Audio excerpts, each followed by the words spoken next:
आपली संस्कृती, आपले संस्कार सदा राहू दे आपल्या सोबत.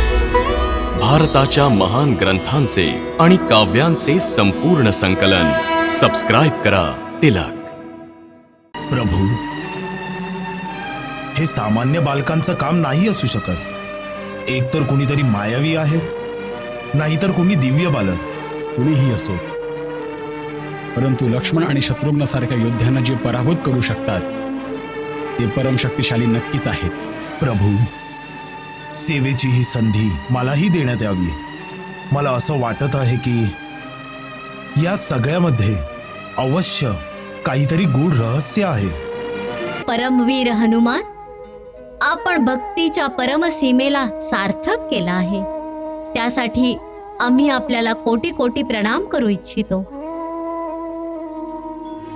परंतु या क्षणी तुम्ही समरभूमीमध्ये आमच्या समोर प्रतिद्वंद्वीच्या रूपात उभे आहात, म्हणून आम्ही आपल्या तिघांशी युद्ध करण्यास विवश आहोत. आम्हाला क्षमा करा. जर मी प्रभू श्रीरामांचा अनन्य सेवक असेन तर मग मला या दोघांच्या माता पित्यांचं दर्शन घडवावं. काय मनोहर जोडी आहे. तुम्ही दोघं कुणाची मुलं आहात? जे लोक रणभूमीवर उभे असतात त्यांचा परिचय केवळ त्यांचं धनुष्यच असतो. त्यांचे बाण सांगतात त्यांचा पत्ता.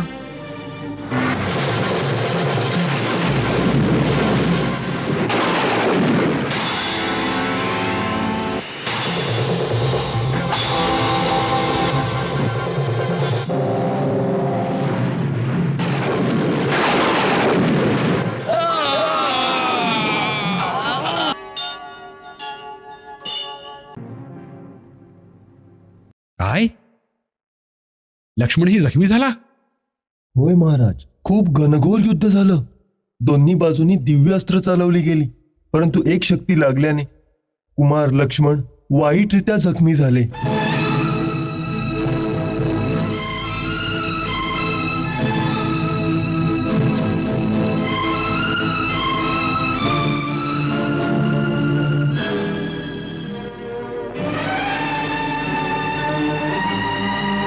प्रभू,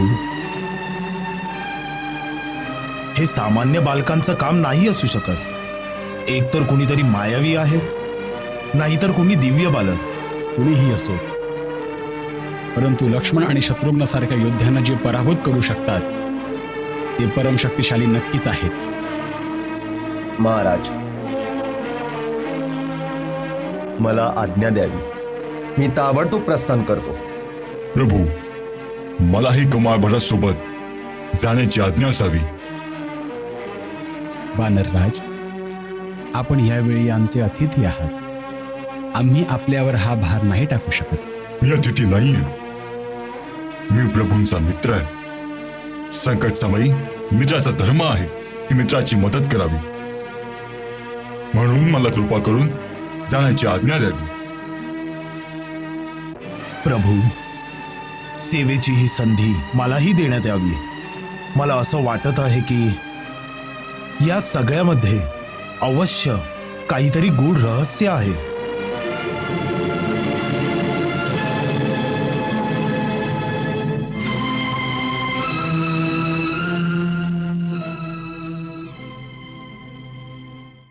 ठीक आहे, तुम्ही तिघेही जा.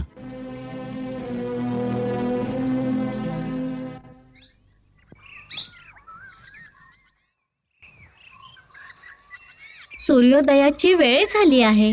मला माताजींसाठी कमळ पुष्प आणायला जायचं आहे. मग जा दादा, चिंता नको करूस. मी इथे थांबतो. जर महाराज राम आले तर मी तुझ्यासाठी त्यांना थांबवून ठेवीन. जोपर्यंत तू येत नाहीस मी त्यांच्याशी युद्ध करत राहीन.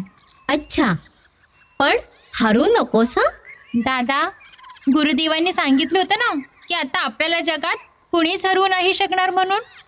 जर गुरुदेवांचा आशीर्वाद सोबत आहे तर मग मी कसा हारेन? चांगली गोष्ट आहे. कदापि मी तर कुणी यायच्या आतच येऊन जाईन. दादा, माताजींना हे सर्व सांगू नकोस. त्या चिंता करतील. मग पूजेत मन नाही लागणार. आणि जर पूजेत मन नाही लागलं तर आपल्या पिताश्रींचं दर्शन होण्यास आणखी विलंब होईल.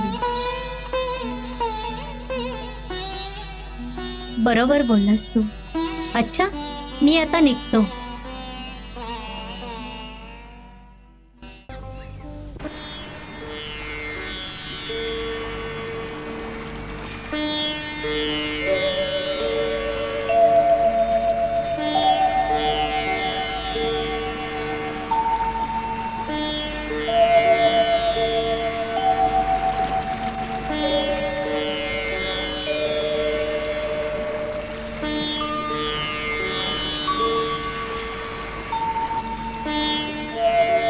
गुरुदेव, आपण कोणत्या गोष्टीला हसतात? मुली, मायापतीची लीला पाहत होतो की कसं एक एक शूरवीरांचं गर्व हरण करत आहेत.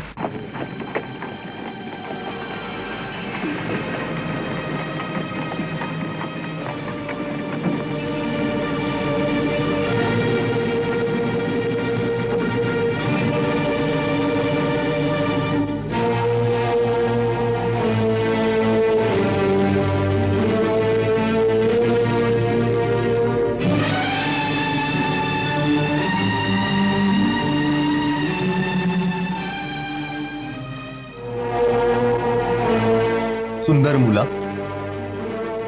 तू यज्ञाचा घोडा पकडला आहेस? होय.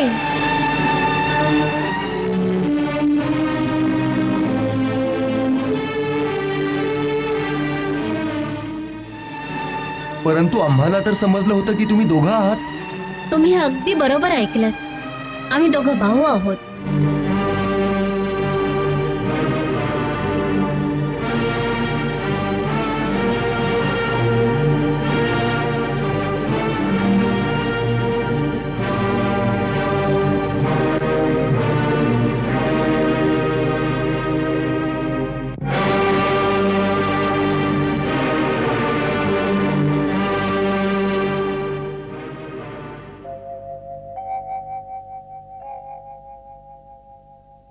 हनुमत चकित प्रसन्न चित लखिए रूप अनूप, जैसे सम्मुख हो स्वयं रघुवर बाल स्वरूप.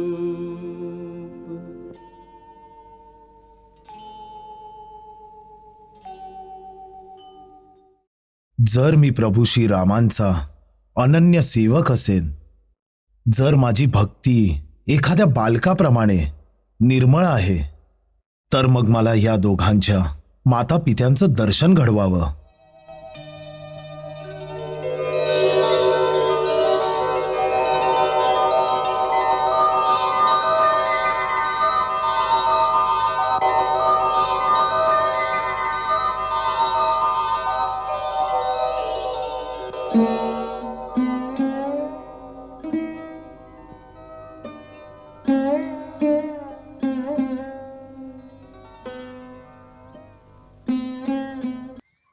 सुंदर, काय मनोहर जोडी आहे. तुम्ही दोघं कुणाची मुलं आहात? जे लोक रणभूमीवर उभे असतात त्यांचा परिचय केवळ त्यांचं धनुष्यच असतो. त्यांचे बाण सांगतात त्यांचा पत्ता. हो, पण आपण हे सांगण्याची कृपा करा की काय तुम्ही महाराज राम आहात का? नाही, मी त्यांचा दास आहे, भरत.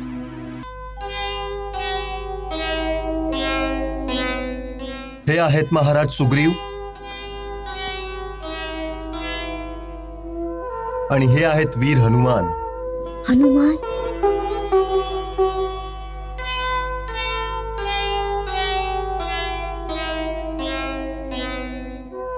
श्रीमान भरत, गुरुदेवांच्या सांगण्यानुसार आपली भक्ती खरंच खूप वंदनीय आहे. आम्ही त्यासाठी आपल्याला प्रणाम करतो.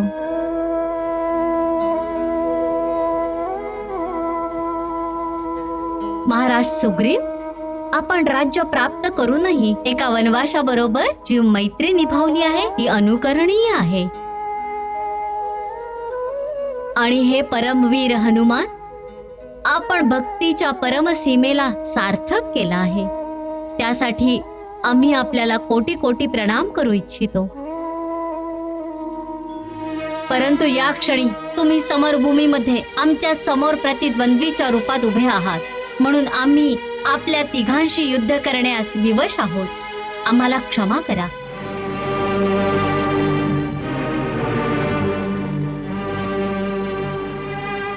आम्ही तुम्हाला हेच सांगतो की तुम्ही सगळे परत जा आणि महाराज रामांना पाठवा. आम्ही तर त्यांचं आव्हान स्वीकारलं आहे. आम्ही तुमच्याशी युद्ध नाही करू इच्छित.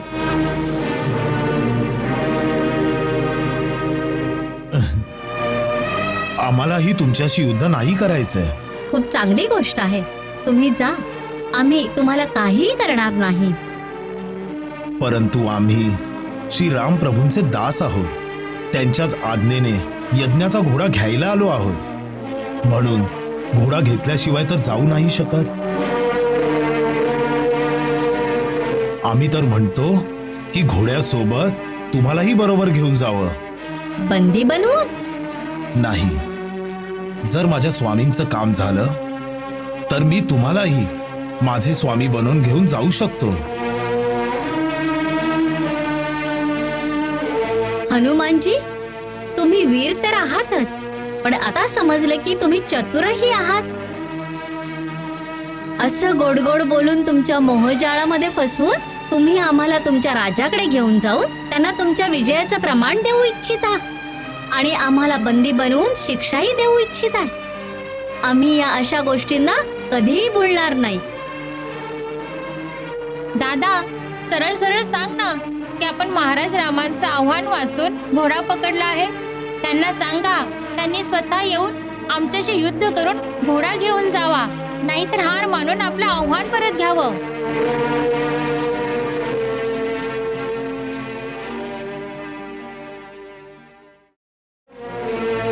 परंतु तुम्ही आपला परिचय तर दिलाच नाही. तिथं जाऊन काय सांगायचं की त्यांना कोणी बोलावलंय? आई वडिलांचं नाव काय आहे? राहता कुठं?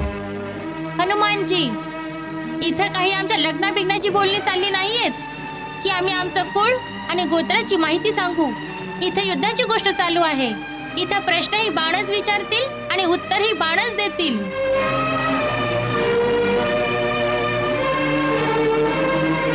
तुम्हाला आमची गोष्ट मान्य असेल तर जा, नाही तर जर लढायचं असेल तर मग वार करा.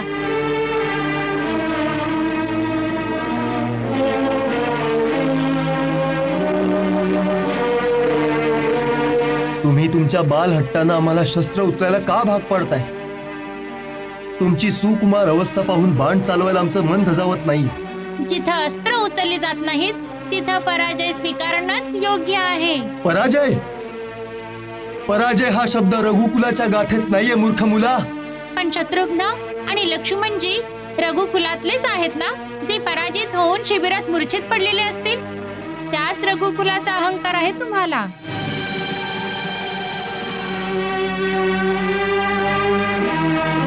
तुम्ही वर तर निष्पाप दिसताय, पण आतून मात्र खूपच विखारी आहात. अशा फळाला तर लगेच कापून टाकलं पाहिजे.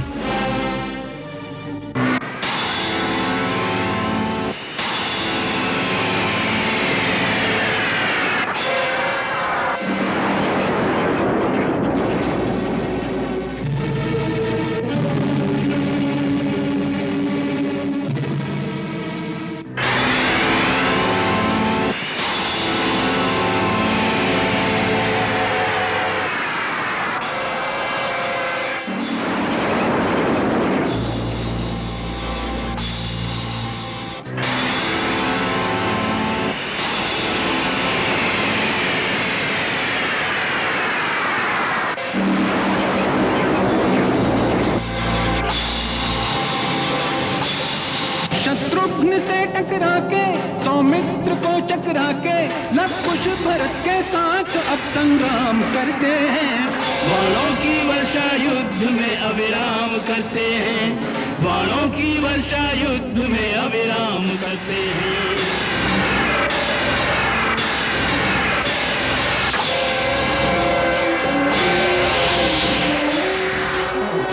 राम स्वयं जब तक निर्णय को न आएंगे, अश्वमेध का अश्वनलव कुश लौटाएंगे।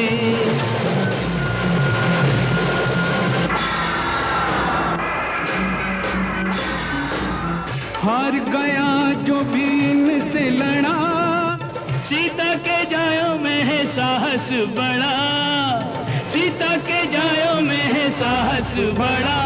लिखी चुनौती पढ़ के बैठे हैं ये भी अड़के, क्षत्रिय सुलभ कौशल भरा हर काम करते हैं। बाणों की वर्षा युद्ध में अविराम करते हैं, बाणों की वर्षा युद्ध में अविराम करते हैं।